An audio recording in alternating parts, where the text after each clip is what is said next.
Welcome to American Outdoor News. Today we're here with Craig Boddington. Craig, thanks for taking the time as usual.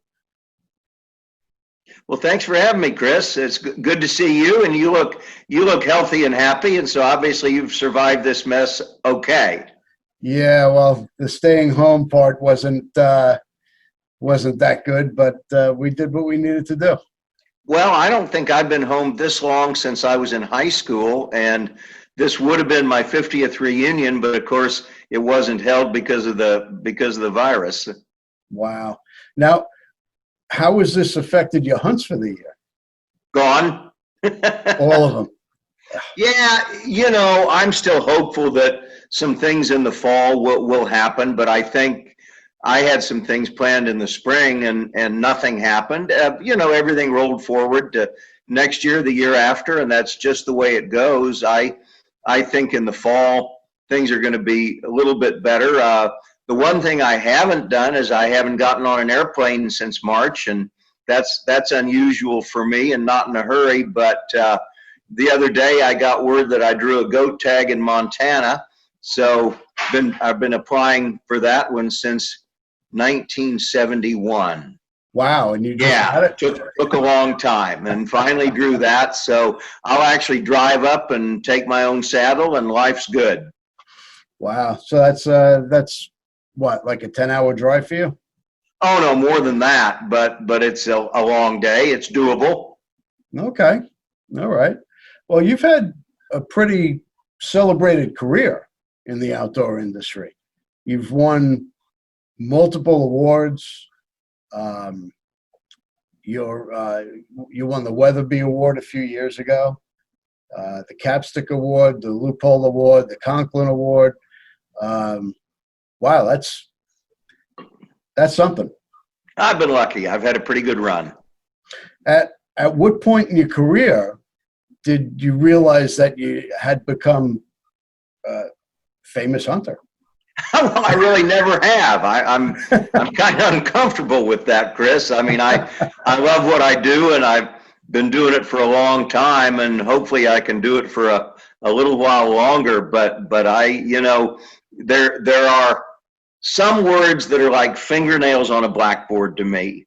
And when somebody uses the word celebrity, it drives me insane because I'm just a guy who's been lucky and made a living doing what we love to do. And the other description that is like fingernails on a blackboard is professional hunter. I'm not. I'm a journalist who hunts. And professional hunters are licensed and go through apprenticeships in various countries around the world. And for me, that's a pretty honorable profession, but I'm just a journalist. Well, you've written over 4,000 articles, 25 books? Yeah, up to 29 now. I've been busy the last couple of years. Wow. And you just came out with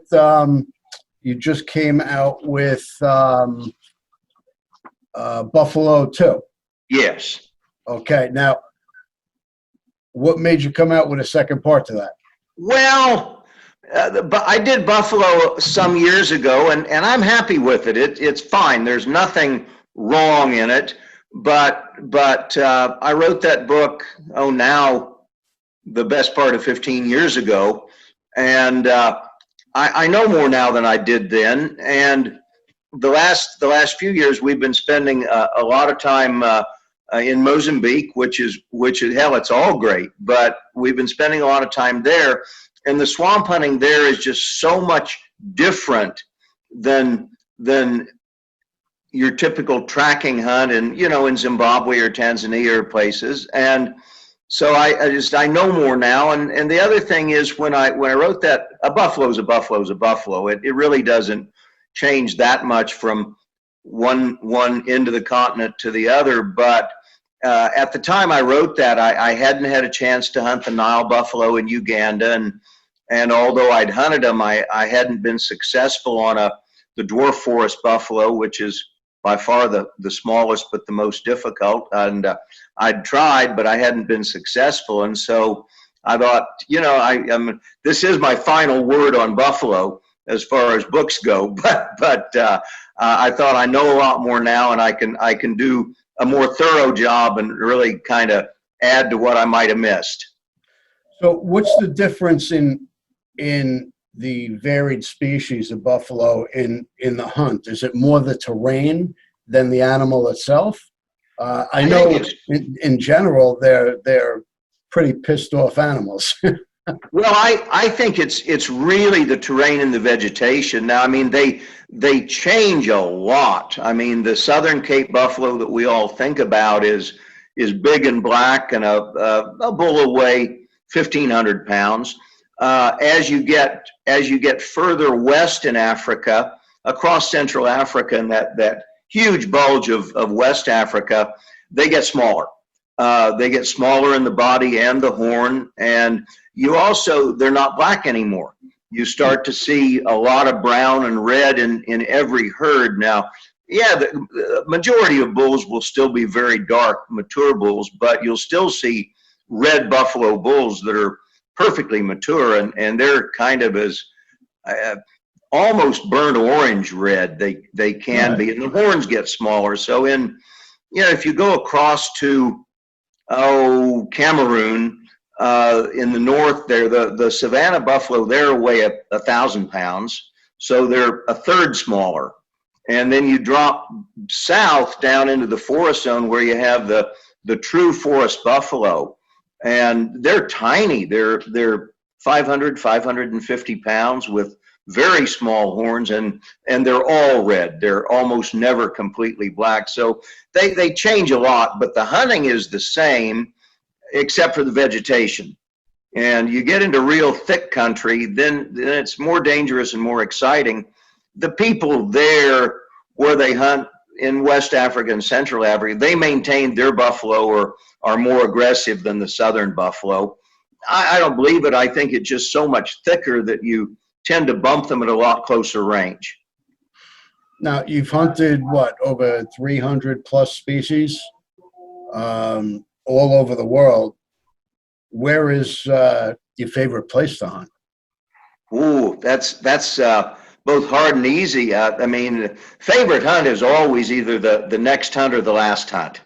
I love it all. I mean, I'm a nut for it. I was out over the weekend hunting pigs here in California, and I still absolutely love that. We're North American hunters, and so North American hunting is hard to beat. And I don't know of any place on earth that's beautiful than the real wilderness in Western Canada and Alaska. It's just gorgeous. Now, the animal density isn't there. You want to see a lot of animals, hunt whitetail in Pennsylvania or my place in Kansas. But that's beautiful country. But Africa is also pretty darn hard to beat because of the variety. You never know what you're going to see on a given day. So you really don't have a preference in animal. Well, we have our favorites. I mean, like everybody in the U.S., I love my whitetail hunting. Crazy about that, and really all the deer species, but more whitetail than anything else. I enjoy that a lot. I'm kind of a nut on bears, but nobody can find an excuse to do an awful lot of bear hunting. I love the mountain game because I love the high country. It doesn't matter where it is. I love the mountains, but that's also stuff that we're not going to be able to do every year. The permits are scarce, and it's hard to come by. I mean, I told you I drew a goat tag in Montana, and that's exciting. And I've drawn a couple of good sheep tags here in the U.S., and hopefully I may live long enough to draw a couple more, although I don't know because I've been pretty lucky. Yeah, a goat hunt is a pretty physically demanding hunt. Now, you suffered a heart attack in Uganda in 2014. How has that changed how you prepare for a hunt like this? Well, it does change you because it was a really close call. It was actually 2011, so long time ago now. And I'm fine. I see the cardiologist every year, and he tells me to go away, and he'll see me next year, which is great news. That's encouraging. I'm totally fine, but it was a wake-up call because at that time I still thought I was bulletproof and invincible, and kind of showed me that I'm not. So I work pretty hard at staying in shape, but quite honestly, I don't push myself as hard as I used to. Yeah. You kind of learn you gotta know your limitations, and so I do stay in shape, but I don't push myself as hard as I once did. Well, the older we get, the tougher it gets, and you approach game differently. Um, the more strenuous hunts, I guess, as we get older, we gotta leave that to the younger guys. Well, I haven't yet seen one that I can't do, but I go at it a little bit slower than I used to. Got to take your time. Now, what was the most compromising hunt you've been on, or most compromising situation? Well, the first Marco Polo hunt in '98, I got altitude sick, and that was bad. I mean, it was really bad, and you know that's an insidious disease because it's so random. It has nothing to do with age or fitness or obesity or lack thereof. It can hit anybody, and that's why serious mountain climbers may suddenly succumb to it on their 30th or 40th or 50th ascent, because it's random. Never had it before, never had it since, but I was really, really sick. It was bad, and I managed to get a ram on that hunt, but truthfully, I don't even remember much of it. I was just going through the motions, and so it was tough. That was a bad one. Again, the only way you can ward it off is look for the signs and try to stay in shape. And you know, that on a genuine altitude hunt, I'll see a doctor before I go. And I take Diamox, which is a standard prescription, and it's a miracle thing for me that works. I start taking Diamox 48 hours out if I'm going to be above about 10,000 feet. I don't worry about it up till that, but above 10,000, I'll start taking Diamox 48 hours out. Well, it seems like the past year or so, you've been on a lot of those hunts where you're in high altitude. Yes, I like the mountains, and normally I'm not affected by altitude. Again, that was back in '98. Good heavens, that's a long time ago now, and never any further problems. But I watched the signs. They wanted to take me down, which is always the right answer, and I refused, which was stupid. But I had Diamox, and I had not been taking it because I thought, well, I'm young enough and I'm strong enough. I was still in the Marines at the time, and I thought, I don't need that stuff. And when I got sick, I started taking it, and fortunately it worked. In about 48 hours, I was as good as I was going to get. Now, you did, 20 plus years in the Marines? 31. 31 years. How do you do that? I didn't know when to quit. I didn't know when to quit. I had a wonderful time. I really did. I still keep in touch with some of the guys. In fact, tomorrow I'm driving up to Oregon. A lot of the guys I went through the NROTC program with and the basic school at Quantico happened to be from Oregon State. And several of us have stayed friends. So we're having a little reunion up there over the weekend. So I still keep in touch with quite a few of the guys. It's always good to see old friends. Yes, it is. Now, you were riding as an outdoor rider while you were still in the Corps, right? Absolutely. Yeah, I started trying to sell stories when I was even in high school, I would say. You know, a lot of my colleagues look at you with a straight face and say that they sold the first story that they ever submitted and never looked back. And I can't say that. Man, I built up a boxcar full of rejection notices before I sold my first piece, but it took time, but it's gotten better. And so I was doing a lot of freelance work in the Marines. And of course, a lot of my time was reserved, so I could really pursue both careers. Now, with so many books and articles under your belt, and your experience in editing and publishing with varied publications, what kind of advice do you give somebody just starting out wanting to be an outdoor writer? Well, don't do what I did. I've got an English degree, which is good. I use it every day, obviously. But I would strongly recommend at least courses in journalism and photojournalism and communications. You know, this is still not an industry where any kind of a college credential is required. It's certainly not.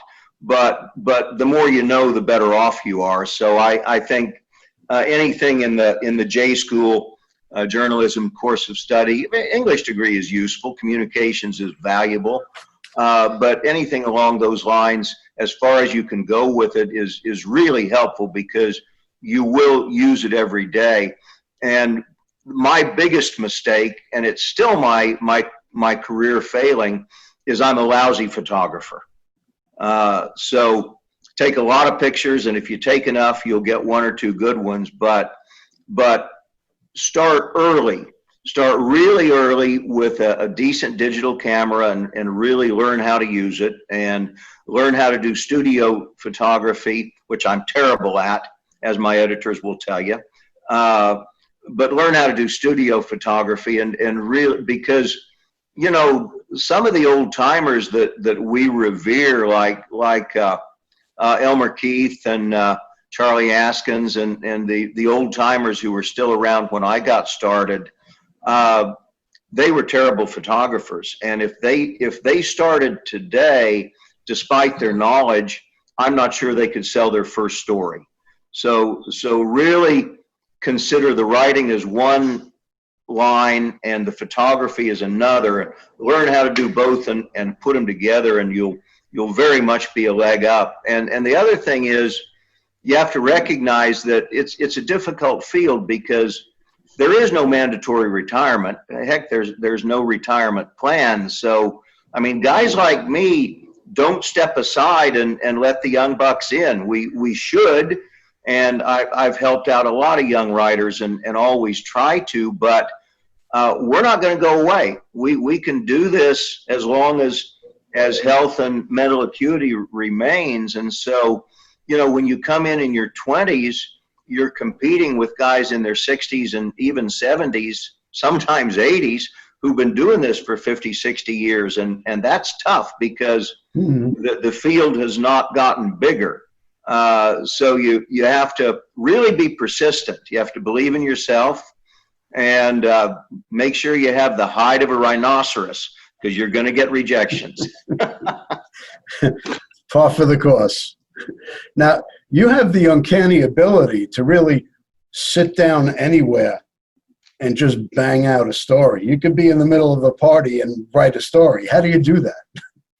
Yeah, I don't know. I'm kind of able to shut things off and do that. It often drives Donna and my kids insane.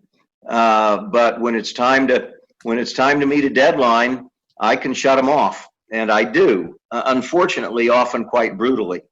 Don't mean to. It's just the way I do it.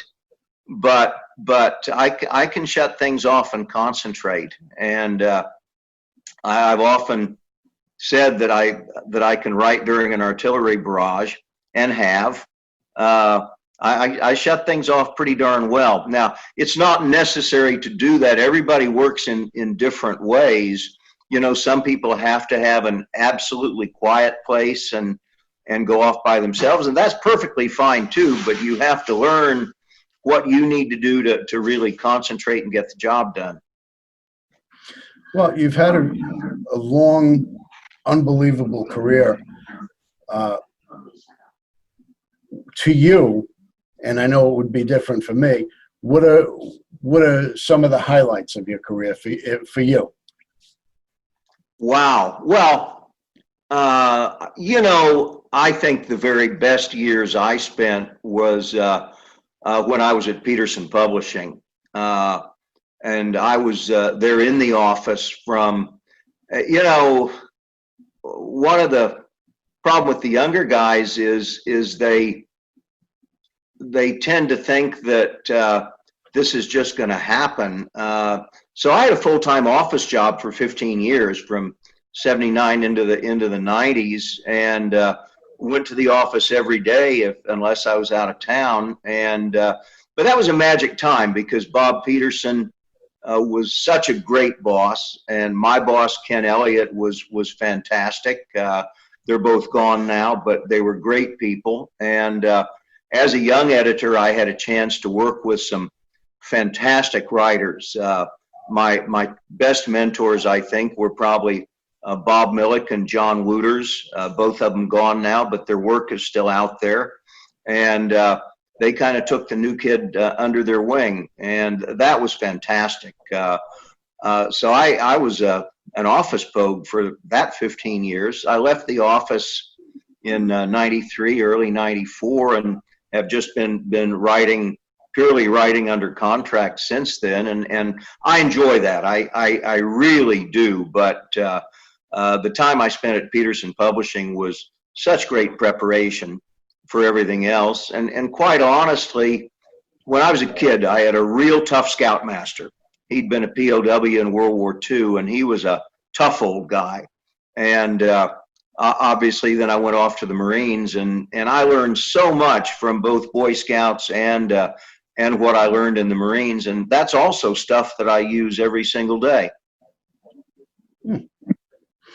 Yeah, well, two questions in closing. You've hunted 6 continents, 300 game species plus. Where is your favorite place to hunt? Well, again, the last hunt or the next hunt. And I mean that seriously, because I look forward to everything and look back on everything. But and somebody, I've spent a lot of time in Africa, and somebody once commented that, once asked me, he said, well, are you still interested in hunting North America? Well, I was terribly offended, because of course I am. I mean, of course I am, but Africa is pretty hard to beat, mainly because of the variety. You just don't know what you're going to see. And so a lot of my books have been about Africa, and some of the more successful ones. So, you know, that's been important to me, and I love it dearly. I would have been in Zambia with Brittany's husband, my son-in-law, in April, and of course that didn't happen because of the COVID, but we'll reschedule it. So I'm not done there yet. When was you first hunt to Africa? What year? Kenya, 1977. How have things changed since then? Can you Oh gosh, go back and so much. I was a first lieutenant in the Marines at the time. Of course, that was peacetime, and we could plan a leave and we could schedule something with some certainty it was going to happen. So I did, and I saved my pennies for years so I could get Africa out of my system once and for all. And that didn't work particularly well, but it's changed. In 77, Kenya was on its last legs. It was still a fantastic hunt, but I didn't know that. So Africa has changed. It's become more specialized, and certainly it's become more expensive, but after all, so is everything else. True. And you know, plains game hunting in southern Africa is still the best bargain in the entire hunting world.